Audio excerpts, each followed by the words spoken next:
My dream is for us to have a better Jamaica, where we have a good economy, where persons can actually afford to feed themselves efficiently, where we could actually have our kids going to school, getting good education, going to college and after college, instead of trying to leave Jamaica to get a better life, we can actually stay here and build our country.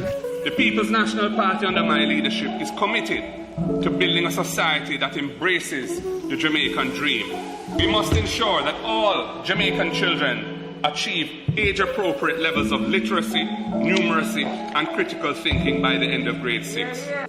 We believe in creating the conditions to unleash the potential of every Jamaican who has ambition. The next PNP administration will prioritize and make significant investments in early childhood development and primary school education, including teacher training.